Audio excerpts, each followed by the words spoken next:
Welcome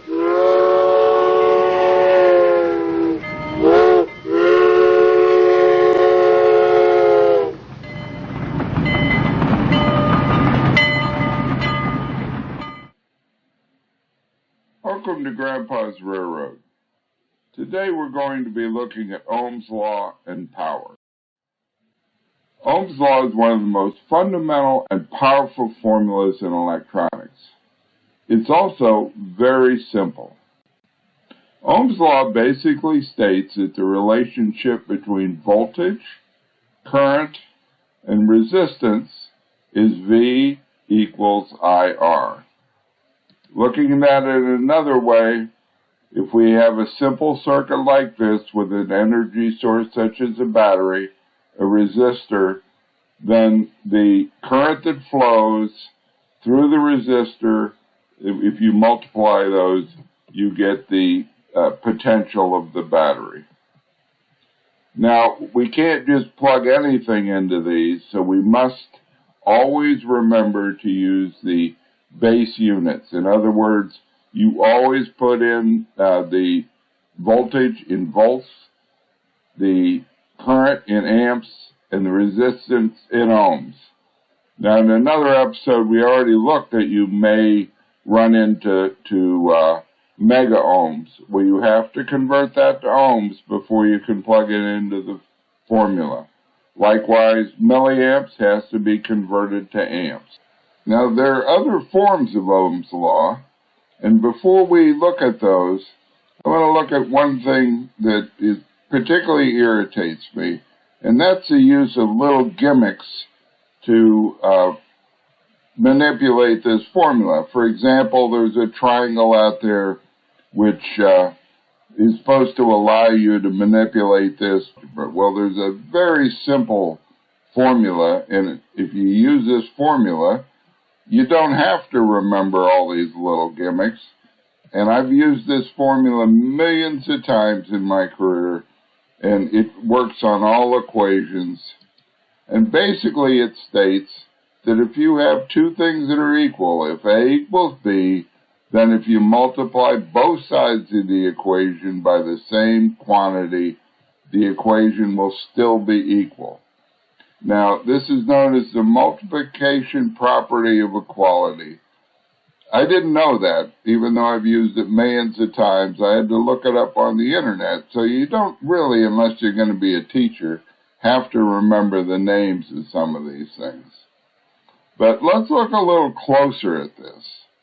If I took a scale and I balanced on the scale, say that these two red blocks were equal in weight to 3 balls, these green balls. Let's say that were true. Well then, if I took that times 2, if I put 4 squares on one side and 6 balls on the other, it should still be balanced, right? In other words, if C were 2 and I took 2 times each of these or doubled them, then it's kind of obvious that the weight should be the same. If these weights are the same, then twice that weight will be the same. It's that simple. Now there's another thing which they call the division property of equality. Now, that to me seems a little silly that I got to have 2 different laws, because really, if A equals B and I multiply both sides by 1 over C, in other words, like it could be a half, then that's the multiplication property of equality. So why do I need 2 of them? In other words, if I multiply both sides by 1 over C, I basically get this equality, and it seems to me to be one more thing I got to remember that I don't need to remember. So, just for clarity, and we're not going to use this right now, there's also an addition property of equality. And this is also very important. And these 2 properties will get you a long way. This property basically states that if A equals B and we add the same thing to both sides, the equation is still balanced. Let's look at that. Again, here's our scale. We have the 2 red blocks. we have the 3 green balls. If those are balanced, if I add, for example, 2 green balls to each side, it seems like common sense said they would still be balanced, and they are. So this is also a very simple property, and if you remember this, you will be able to save your mind having to remember a whole bunch of silly little triangles and stuff. Again, subtraction property of equality is really necessary because I can add minus c to both sides. Then if I add minus c to both sides using the addition property, then I get this. Seems silly, don't need to remember it. So let's go back to Ohm's law. So this is Ohm's law. Let's look at a different form. For example, let's multiply both sides by 1 over r. Well, if I multiply both sides by 1 over r, the r's cancel, so I just get an I here, and this is V over R. Therefore, the current is equal to the voltage divided by the resistance. Let's look at something else. If I divide both sides by I, the current, I get V over I equals R. Now, these are all useful forms, and we're going to actually do an experiment to validate this law, and we'll probably measure voltage and the resistance and see if we get the current. So these are just 3 forms of the same law simply by multiplying, where if you have 2 of the variables, you can calculate the third. Now let's look at power. Power is equal to the current times the voltage.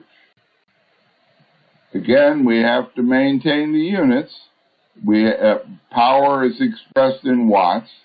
We have to use amps. We have to convert if we have milliamps to amps. Again, we have volts.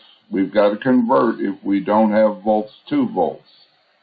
Now, we can look at this and we found out from Ohm's law in one of our forms that V equals IR. So if we plug IR into V, and then we multiply I times I, we get I squared times R is one of the forms of the power formula.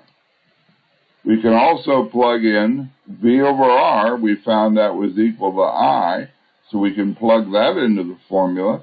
We get V over R times V, or V squared over R. So these are 3 helpful forms of the formula.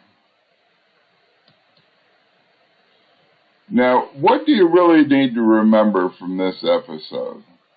Well, Ohm's law, which is V equals IR, and you must use these units. Power. Power equals current times volt, and you must use these units. Finally, it would be nice if you would remember that if you multiply both sides of an equation by the same thing, it is still equal. Or if you add the same thing to both sides of the equation, it is still equal. These 2 simple formulas I've used millions of times, and I don't have to fill my head with little triangles and remember what variable goes in what part of each triangle. You can use these for other things if you go into the sciences. Force equals mass times acceleration. You can use these to manipulate that. You don't need a trick for everything. Just learn the basics. Until the next time, thank God for your blessings, and thank the men and women in uniform, the police, fire, military, for your safety. Thank you for watching this video.